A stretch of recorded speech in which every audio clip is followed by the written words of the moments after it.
Good afternoon everyone, welcome back to our channel Arghadeep Basak ব্লগে সবাইকে সুস্বাগতম। আমি অর্ঘদীপ চলে আসলাম আরও একটা নতুন রান্নার রেসিপি নিয়ে তোমাদের মাঝে শেয়ার করার জন্য। তো আজকে কি রান্নার রেসিপি হচ্ছে সেটা তোমরা অবশ্যই দেখে বুঝতেই পারছো। সামনে রয়েছে বড় বড় করে কাতলা মাছ কাটা, যেটা নুন হলুদ মাখিয়ে রেখে দিয়েছে ঝুড়ির মধ্যে, আর সাথে রয়েছে দুখানা মতন ঢেলা ফ্যাসা, মানে তোমরা এটা কি মাছ বলো সেটা তোমরা অবশ্যই কমেন্ট করে জানিও। আর এই দেখো কড়াইতে তেল রয়েছে, অল্প পরিমাণ তেল দেওয়া হয়েছে। এবারে গরম করতে বসিয়ে দেওয়া হয়েছে তেলটাতে। এই তেলটাতে সকালবেলা তোমরা একটা ভিডিওতে অবশ্যই দেখেছিলে মাছ ভেজেছিল, তো সেই তেলটাই কিন্তু দিদি রয়ে আছে মাছ ভাজার তেলটা।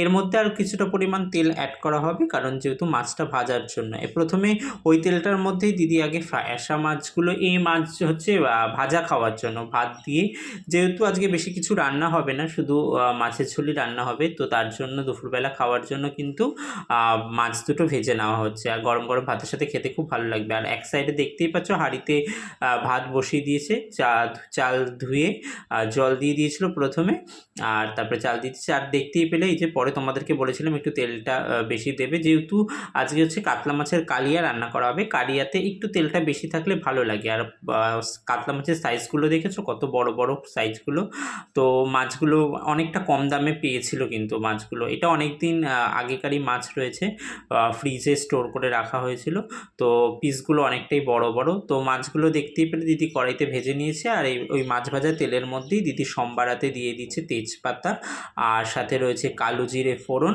আর হচ্ছে গোটা গরম মশলা, এলাচ, আর হচ্ছে দারচিনি সেটা ফোড়নে দিয়ে দিল। এবার এই ফোড়নটা একটু ভলভল করে যখন গন্ধ বের হবে সেই ফোড়নটা থেকে তার মধ্যেই দিয়ে দিচ্ছে কুচনো পেঁয়াজ, আদা কুচি, গ্রেট করে রাখা আদা, আর হচ্ছে গ্রেট করে রাখা কিন্তু রসুন, আর তার সাথে রয়েছে কিন্তু টমেটো কুচি। সব কটা মশলাই কিন্তু একেবারে দিয়ে দিল। আর এর মধ্যে বেশি মাল মশলা খুব একটা বেশি দেবে না, অল্প মাল মশলা দিলেই কিন্তু হয়ে যাবে। যেহেতু মাছের কালিয়া হবে বেশি পরিমাণ কিন্তু মাল মশলার প্রয়োজন নেই।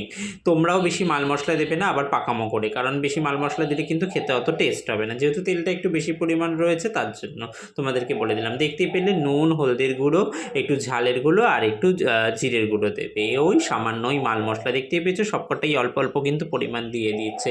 আর এবারে হচ্ছে কিন্তু লঙ্কার গুঁড়ো একটু দিয়ে দিল। বুঝতেই পারছো তাহলে বেশি পরিমাণ কিন্তু মাল মশলা দেওয়ার প্রয়োজন কিন্তু তোমাদেরও নেই। অল্প মাল মশলা দেবে, তাহলে কিন্তু রান্নাটা খুব টেস্ট হবে। আর সাথে দিয়ে দিচ্ছে, দেখতেই পাচ্ছ মশলাটা পুরোপুরি কষে গেছে। আর কাঁচা লঙ্কা দিয়ে দিল দিদি পাশে। আর কালারটা কত সুন্দর এসছে দেখেছো কালি, আর তেল কিন্তু ভলভল করে ভেসে উঠছে। আমি বলেছিলাম একটু তেলটা কম দিতে, কিন্তু কে কার কথা শোনে, বলে না একটা তরকারি খাবো একটু রসিয়ে কষিয়ে খাবো।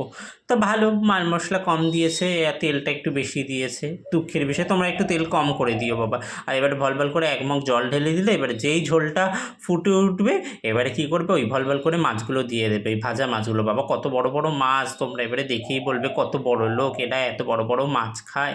আরে না বাপু না, একটু মাছটা কম দামে পেয়েছিল তার জন্যই নিয়ে এসছে, বুঝতে পেরেছো তো।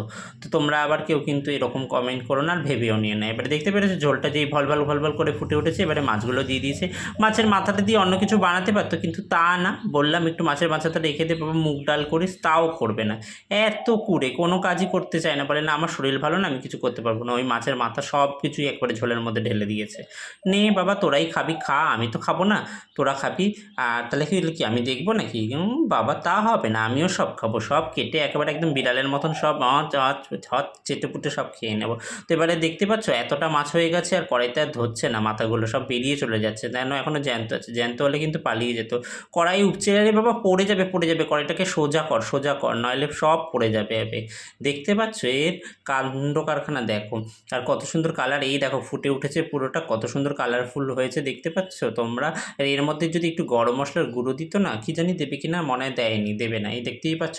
তো আজকের রান্নার সোর্সটা আবার কেমন হয়েছে অবশ্যই কমেন্ট করে জানিও। ফেসবুক থেকে দেখলে ভিডিওটা অবশ্যই ফলো করে দিও, আর ইউটিউব থেকে দেখলে অবশ্যই সাবস্ক্রাইব করে পাশে থেকো। আর খুব বেশি ভালো লাগলে ভিডিওটা শেয়ার করে দিও। যারা যারা আমার চ্যানেলে এখনও অবধি বন্ধু হওনি অবশ্যই ফলো করে পাশে থেকো। আর ইউটিউব থেকে দেখলে অবশ্যই সাবস্ক্রাইব করে দিও, কিন্তু তোমরা যদি সাবস্ক্রাইব না করো তাহলে কিন্তু ভালো লাগবে না। তো আজকের মতন টাটা বাই, সবাই ভালো থেকো সুস্থ থেকো।